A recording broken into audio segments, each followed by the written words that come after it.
What is going on, my fellow TCG Addicts? Today we have a deck profile for Serge Broly. There's a lot of ways to build this guy, and today we're going to bring you something a little different. For those of you that don't know, on his front side, when you combo with a red or green card, you draw a card once per turn. You can awaken anytime by putting 2 cards underneath him, 1 red and 1 green, drawing 2 and then untapping 2 energy. On his backside, you can detach a material as long as you have 3 lives or less and either KO an opponent's battle card ignoring barrier, or you can combo with a card in your drop and then give the leader double strike. Serge Broly is a really flexible leader that can be built a lot of ways, and he's largely a deck of packages. And we're going to go over some of those packages and how they interact today with our profile. To start us off, we run 4 copies of Broly Swift Executioner. Broly Swift Executioner can be played with an activate battle for just a red and a green. When he comes into play, he negs an opponent's battle card 10k.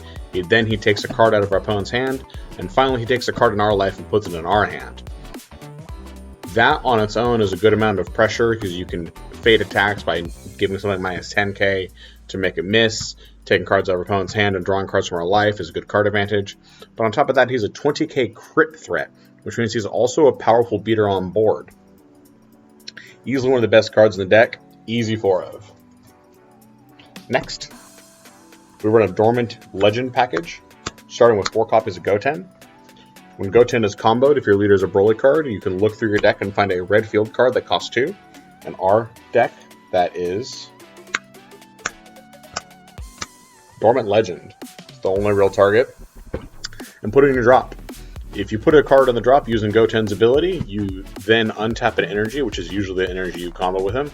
And if you have 5 cards or less in hand, you draw a card. What's cool about this is you can resolve Goten's auto before you resolve your leader auto. And this turns Goten into a basic draw 2. Since you'll draw 1 off of Goten and you'll draw 1 off of your lead.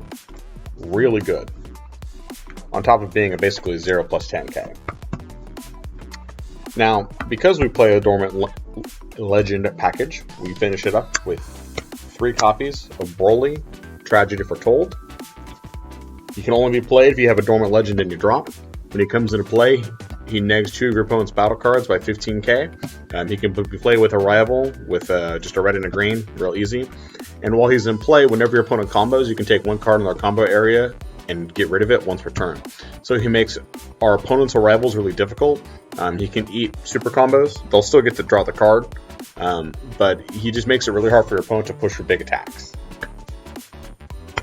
Moving on with our red-green cards, we run a playset of check lands. You almost never actually cast this guy. If you do, you get to discard a card from your opponent's hand. He's really just there to be charged, since he's a check land for red-green. If you already have a red-green multicolor card in your energy, he charges without going into rest mode. Nice and simple. Next, we run 3 copies of Liquor. Liquor is a 5-drop that becomes a 3-drop if you have a red or green card in your battle area and your leader is red. It's really easy for us to fulfill both requirements. When he attacks, he has Alliance red-green. If you trigger his Alliance, you draw 2 cards and neg 2 of your opponent's battle cards 20k. Making him theoretically a +4 whenever he swings, as long as you can activate his Alliance. And as kicker, he also has critical, which means we have another way in this deck to push for damage on our opponent without giving them cards, to kind of help make up for the fact that our leader doesn't draw much. Next, we have 3 copies of Chompabirus Capricious Gods. Your rivals for just a red. When he comes into play, you destroy an opponent's battle card that that has 20k power or less. That hits most things in the game, but in conjunction with our various ways to neg our opponent's battle cards in this deck, Champa is practically just to destroys anything without barrier. On top of that, he gives one of our battle cards double strike, and there's a lot of really good ways to abuse this, primarily with Liquor and Swift Executioner. There's also one more way we can use Champa to really push him for big damage that we're going to talk about in just a little bit. Now, since we are a red-green cards matters decks, we also run a playset of Chi-Chi, Motherly Majesty. She's pretty simple. Whenever you combo with her, if you have 2 red-green multicolor cards in your energy, you draw a card. On top of your leader, this makes her basically a draw 2. And between her and Goten, you have 8 pseudo super combos on top of your regular super combos we'll get to at the end. For defense in the deck, we don't run a whole lot, but we do have 2 copies of After Image Technique. After Image Technique pumps our battle card or leader card by 40k, and then negs one of our opponent's battle cards 10k. Now what's important here is that After Image Technique doesn't actually stop the attack. This is usually a lot better for us than it is for our opponent, because we play so much in battle, and we're largely playing on our opponent's turn. So it's useful to not actually stop the attack. In addition, as Sparking 5, you can pay it by grabbing a card in your life instead of paying the energy, which comes up quite a bit actually. We pretty easily get 5 cards in a drop. We also run 3 copies of Denial of Hope. Denial of Hope, since we're largely playing on our opponent's turn, is also another way we can interact with our opponent. Sometimes it's better for us to stop their plays than it is for us to make large plays. It sits in our hand without really interfering with our ability to do what the rest of our deck does, and it stops big plays, cards like Goku Rival Seeker. It's nice, clean, simple. Now, we promised something a little different, and so far we've been pretty mainline with our Surge Broly deck profile, but this is where we're going to diverge. We run a U6 package, starting with 4 copies. Kaba Saiyan Teamwork. Kaba makes our Kales and Cauliflas cost 1 less, which occasionally comes up. And when he comes into play, he looks at the top 10 cards and finds a Kaba or Caulifla. If he finds a Caulifla, he plays it. And the main target for him is Bold Super Saiyan 2 Caulifla. She's a 20k beat stick that when she comes into play, she looks at the top 7 and she grabs any Universe 6 card that that is 15k power or less. So, to wrap up the package, we run 4 Sister Attack Saiyan Kale.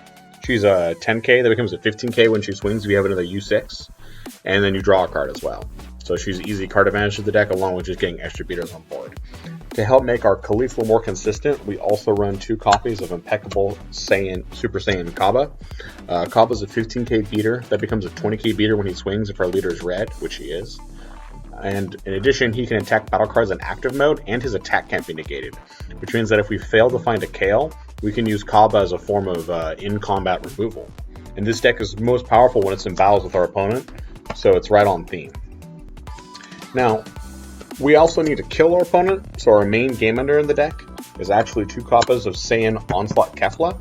Kefla is a 25k beat stick that whenever she's played with a Union Patara, or she swings, you draw a card, and she gets a 5k boost, and she's dual attack, which means that the turn you play her, she's at 30, you draw a card. You swing, she's 35, and you draw a second card. You swing a second time, she's at 40k, that's like an SCR, and you draw a third card.